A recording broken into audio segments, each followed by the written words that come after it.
You brought up trans fats there. I want to go back and do a 101. When we have that double bond, it goes from cis to trans. Luckily now, banned in the food supply, but they can still sneak them in if they're under a certain limit. Where I want to focus, though, And is you can on make, making them in the kitchen. yes, That's where I want to go. So talk about what oils people are using or fats and how they can go about making them in the kitchen so they can avoid that. basically any fat that you use for cooking can be a trans fat, except lard, except animal fat. Animal fat is triglyceride. Animal fat is saturated fat. Well, if it's saturated fat, then there's no double bond. If there's no double bond, there's no way to turn a cis fat into a trans fat. So basically, there are two kinds of fats. There's saturated and there's unsaturated. And there's polyunsaturated, but ultimately they're all in the same category. They have a double bond in them somewhere. Now, the double bonds are helpful in some cases because there are hormones and cytokines and factors in our body that need those unsaturated fatty acids to build specific inflammatory and or metabolic machinery. Okay. In addition, omega-3s, which are highly unsaturated, okay, help membrane fluidity and help neuronal transmission. Really important and necessary for your brain, to work right. Okay, so God knows we need unsaturated fatty acids. Saturated fatty acids, though, won't have no double bonds. So you can heat a saturated fatty acid to any level you want, and that will not turn into a trans fat because there's no double bond to flip. When you put enough heat across a double bond, it'll flip. It'll go from a cis to a trans, just like that. Okay? And virtually all of the fats that we cook in, because they're oils, pretty much anything that's an oil and not solid has double bonds. So then the question is, are there certain oils that are more likely to flip than others? And the answer is yes. The more double bonds that are in the fat, the more likely one of them will flip. And if they flip, they're flipping to become a trans fat. So the amount of heat you put across that double bond will dictate whether or not you're creating trans fats in your own cooker at home, in your own skillet. And that's a problem. And that's one of the reasons why smoke point became an issue. So what is the fat we cook in the most but has the lowest smoke point? Olive oil. Olive oil is terrific. Olive oil is wonderful. Olive oil solves a lot of problems except for one. You can't heat it high. Olive oil was not meant for frying. Olive oil was not meant for sauteing. Olive oil was meant to be used room temperature on a salad. Okay. And the minute you put heat across that double bond in olive oil, it's going to flip. So you can turn olive oil into a poison with enough heat. Okay. There are other fatty acids that we use. There's, polyunsaturated fatty acids like canola oil. They'll turn into trans fats too, and they often have 2 double bonds instead of 1. Okay, omega-3s have 3 double bonds. You definitely don't want to heat omega-3s. In fact, you don't want to use omega-3s for energy at all. You want to use omega-3s for their neuronal stabilization properties. Okay, so you take those, as omega-3 pills or you eat fish. Okay, but you don't necessarily want to, heat the hell out of them. Okay. Then there are medium chain triglycerides like coconut oil. Okay. And those are triglycerides. Those are saturated fat, but they're shorter. So they can be heated high. So that's why a lot of the paleo people use coconut oil, because you're not going to turn those into trans fats. Okay. The problem with medium chain triglycerides is they're absorbed a different way. They're absorbed through the portal vein, not through the lacteals and the lymphatics, like we talked about. They don't get turned into the chylomicrons. They go straight to the liver. And so if your liver is having a problem,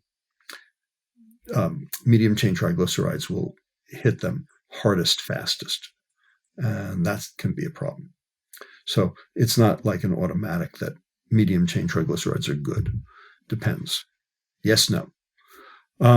Then you have omega-6s. Omega-6s are, what's in seed oils. And the problem with omega-6s is they are the precursors to arachidonic acid. And arachidonic acid is the precursor to thromboxanes, leukotrienes, and eicosanoids. Okay, and those are all of the things that are necessary for inflammation. So when you add a lot of omega-6s, you have an increased risk for inflammation. So we talk about omega-6 to omega-3 ratios.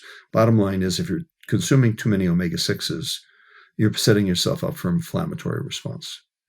In addition, omega-6s are usually what are used in frying.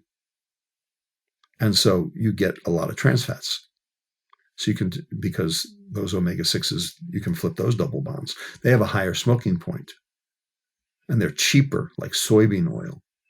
Okay. And so you will use those in fryers, and that will increase the risk.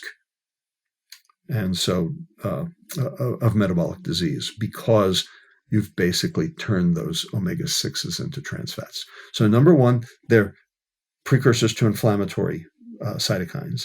And number two, they can be easily flipped trans fat wise, and they're cheap. So we use them in fryers.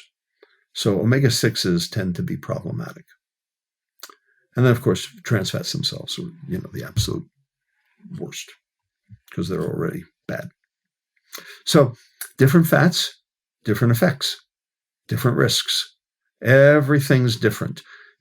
So the food industry will tell you a carbohydrate's a carbohydrate, a sugar's a sugar, a calories a calorie, a fat is a fat, a protein is a protein. Garbage. Absolute trash. They tell you that to assuage their own culpability for what they're putting into the food supply. But you have to practically be a nutritional biochemist to figure this all out, which, of course, is why things are so screwed up. Whether it be olive oil or one of the seed oils, like canola, are they ever heated in processing? And if so, wouldn't they have to mark trans fats on the label? I would assume those would be formed in processing, and then they'd have to label it. Explain that part. They don't have to label it because they didn't start with trans fats, but they can make them.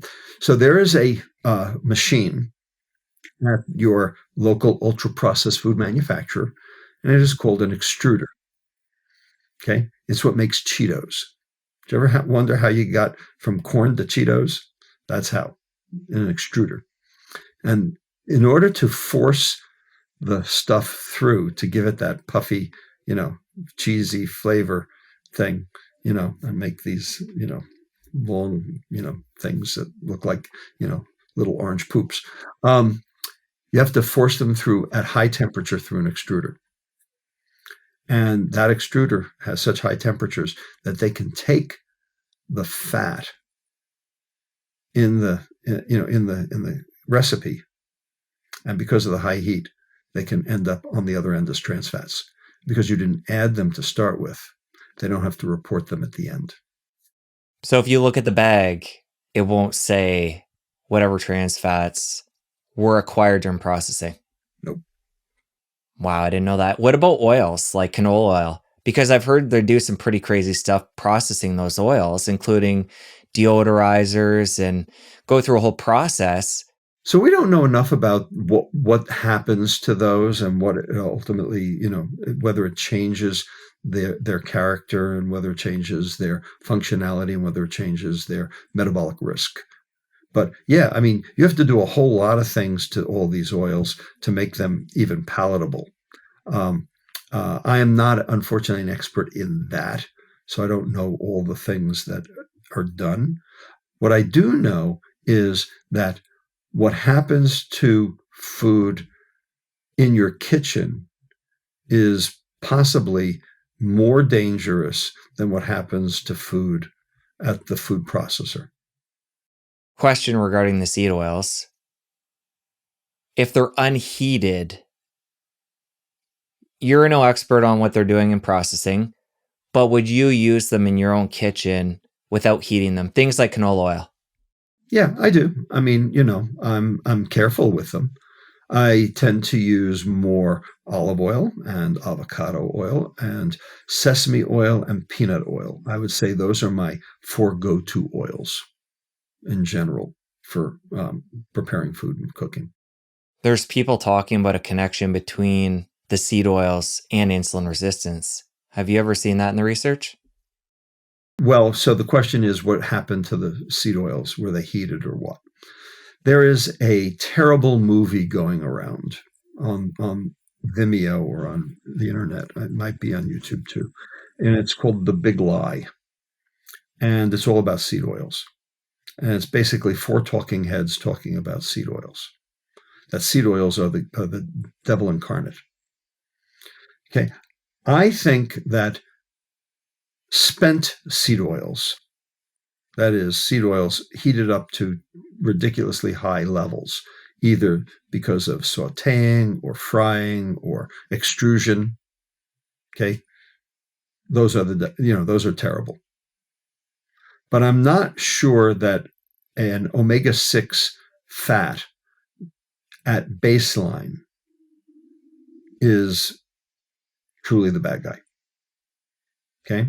I think that, this requires a fair amount of nuance, and you sort of have to know what happened to the seed oil before it got to your mouth in order to be able to say anything.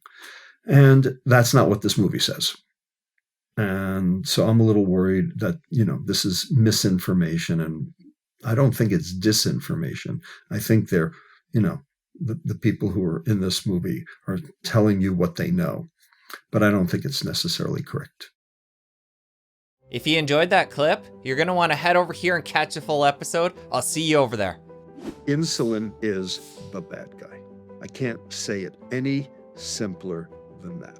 Yes, glucose is bad too. I'm not saying it's not. Insulin's worse. Insulin is associated with all of the diseases.